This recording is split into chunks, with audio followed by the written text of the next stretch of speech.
नमस्कार। मैं डॉक्टर हेमलता काटे, हिंदी विभाग बड़ा साहेब देसाई कॉलेज पाटन। हम देख रहे हैं एमए भाग 1 के कथा साहित्य के अंतर्गत शिवाजी विश्वविद्यालय के हिंदी पाठ्यक्रम के लिए जो नाटक रखा है, मृदुला गर्ग लिखित जादू का कालीन। इसका हम दूसरे अंक का अंतिम दृश्य देख रहे हैं, अतः यह नाटक का अंतिम हिस्सा है। इसके पूर्व हमने नाटक के अंतिम हिस्से को देखने के लिए प्रारंभ किया है। इस अंतिम भाग का यह दूसरा हिस्सा है। इस अंतिम भाग में हमने देखा था कि गांव वाले अपने गायों को लौटाने कलेक्टर के पास गए हैं, लेकिन कलेक्टर गायों को नहीं लेता, इसीलिए वह अपने गायों को कसाई को देते हैं। परंतु फिर भी उनके सामने भूख की समस्या है, मजूरी की समस्या है, इसीलिए मजूरी के लिए, भूख को मिटाने के लिए अब वह अपने लड़कियों को भी बेच रहे हैं, एक प्रकार से उसका सौदा कर रहे हैं। कारण उनके गांव में, सरसताल गांव में लड़कियों को लड़के के बाप की तरफ से ही पैसे मिलते हैं। अब संतों की शादी की बात चल रही है। यहाँ तक हमने देखा था केशव गांव शहर से आया है, और शहर से वह गांव क्यों आया है यह भी बताता है। एक संघ वाले हैं, सेवा संघ वाले हैं, उन्होंने केशव को मदद करने के लिए कहा है। वह केशव दादी को संतों की शादी रोकने के लिए कहता है, क्योंकि उसे विश्वास है, वह लोगों को बता रहा है सेवा संघ वाले आएंगे, वे हमारी मदद करेंगे। वह किस प्रकार मदद करने वाले हैं। शहर में कुछ नहीं, गांव में ही सब कुछ है, गांव में काम करो। वह किस प्रकार सेवा संघ वाले उसे बता रहे थे, ये सारी बातें केशव गांव वालों को समझा रहा है। वह अपने गांव में सूखा क्यों पड़ा है, पानी क्यों नहीं है, इसका कारण वह बताता है। सेवा संघ वाले कह रहे थे कि तालाबों की सफाई करो, बूंद बूंद पानी बचाओ, यानी पानी का महत्व बता रहे थे। बूंद बूंद पानी बचाने के लिए कह रहे थे। जो तालाब उनमें जो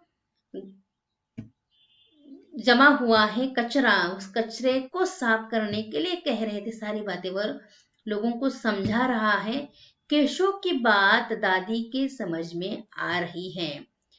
केशव दादी को कहता है कि संतों की शादी रोक दो, लेकिन दादी भी मजबूर है। वह कहती है पैसा नहीं तो शहर नहीं, यानी गुजारा करना है तो पैसा चाहिए, इसलिए दादी कुछ नहीं कह रही। लेकिन केशव की बात दादी के समझ में आ रही है। वह सोचती है सच है, पहले बरसात का पानी संजो कर रखा जाता था, जंगल हरा भरा रहता था, सूखे में वह काम आता था। क्योंकि पानी संजो कर रखा जाता था, जंगल हरे भरे रहते थे, जंगल काट दिए गए हैं और पानी का भी अपव्यय हो रहा है, इसलिए पानी हमें नहीं मिल रहा। इसीलिए दादी सोच रही है, लेकिन केशव का बाप केशव पर ही क्रोधित होता है।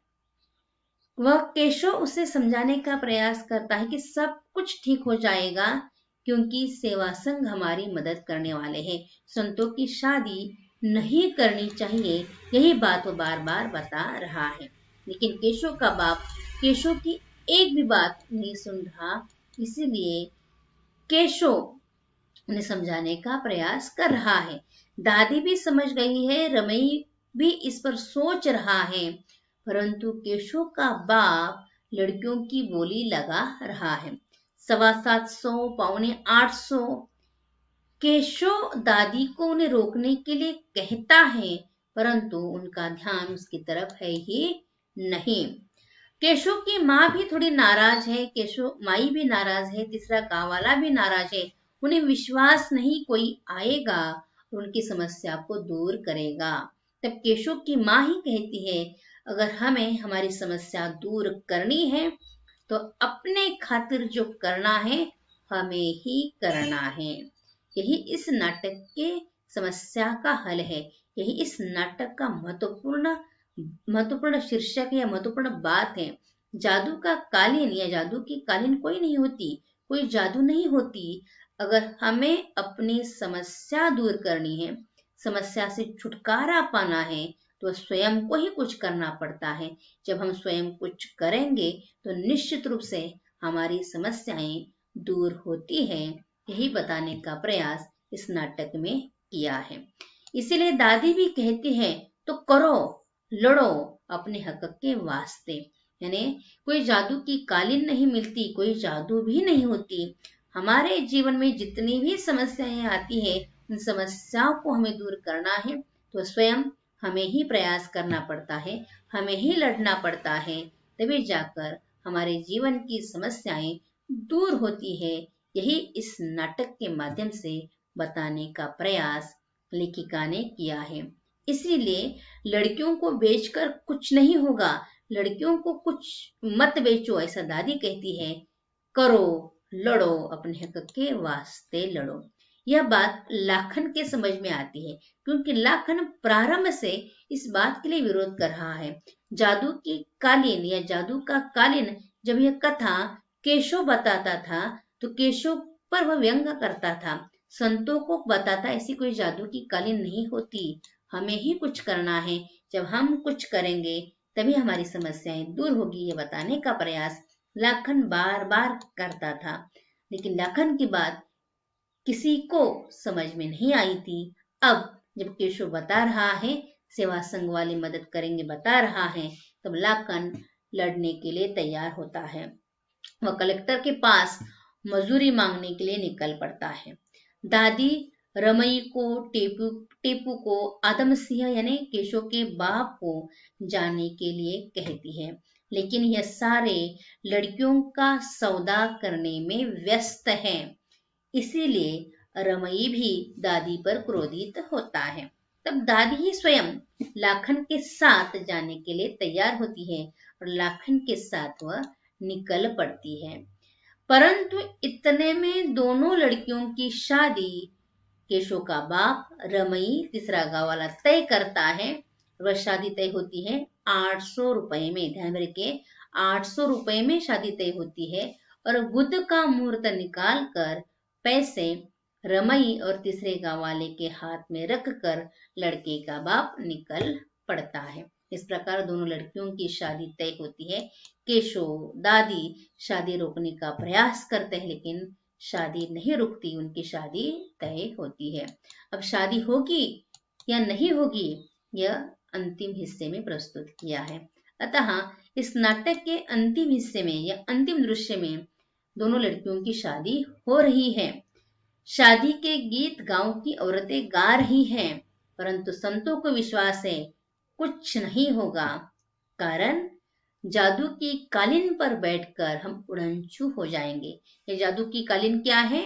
लाखन कलेक्टर के पास गया है, हमें मजूरी मिलेगी, हमें काम मिलेगा और हमारे सारे समस्याएं दूर होगी, यह विश्वास अब संतों को है। कारण लाखन कलेक्टर के पास गया है, दादी भी कलेक्टर के पास गई है और निश्चित रूप से मजदूरी मिलेगी और हमारी समस्या दूर होगी। अब ये जादू की कालीन नहीं मिली है, जादू की कालीन क्या मिली है? उनमें विश्वास आया है, उनमें आशा निर्माण हो गई है कि हमारी समस्या अब हम ही दूर करेंगे, कोई नहीं आएगा, कोई हमारी समस्या दूर नहीं करेगा, हम हमारी समस्या दूर करेंगे। विश्वास अब संतों को भी मिल रहा है। इसलिए वह लड़की को समझाती है, घबराने की कोई आवश्यकता नहीं। वह लड़की का हाथ पकड़ती है और वही मंत्र जो बार बार इस नाटक में आया है, वही मंत्र दोनों पुनश्च कहती है, 1 2 3 उड़न छू, यानी हम मुक्त होंगे, हमें जादू की कालीन अब मिल गई है। वह क्या है? विश्वास है। हमारी समस्या अगर हमें दूर करनी है तो हम ही लड़ेंगे। ये विश्वास उन्हें मिला है, ये जादू की कालीन उन्हें मिली है, इसीलिए संतों कहती है कुछ नहीं होगा।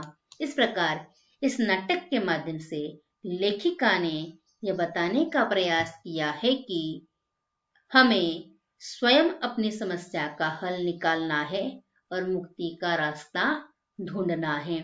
जादू का कालीन नहीं होता या कोई जादू भी नहीं होती। प्रयास करेंगे तो निश्चित रूप से समस्या का हल मिलेगा। यही बताने का प्रयास प्रस्तुत नाटक में किया है। इस नाटक की कथा वस्तु हमने 5 हिस्सों में देखी है। पूरे भाग आप अच्छी तरह देख लीजिए तो आपको इसकी कथा समझ में आएगी। इस पर जो बहुविकल्पी प्रश्न हैं हम अपने ब्लॉग पर रखेंगे। इसकी लिंक हमने डिस्क्रिप्शन बॉक्स में दी है, वह निश्चित रूप से देख लीजिए और उस ब्लॉग पर जाकर इसके बहुपर्याय प्रश्न भी देखने का प्रयास कीजिए। ये नाटक के भी सारे हिस्से देखने का प्रयास कीजिए तो निश्चित रूप से आप भी अपने जीवन में आगे जाकर अगर कोई समस्या निर्माण होगी तो निश्चित रूप से छुड़वाने का प्रयास करेंगे। यहाँ इस नाटक की कथा वस्तु समाप्त होती है। आपने ध्यान से सुनी। धन्यवाद।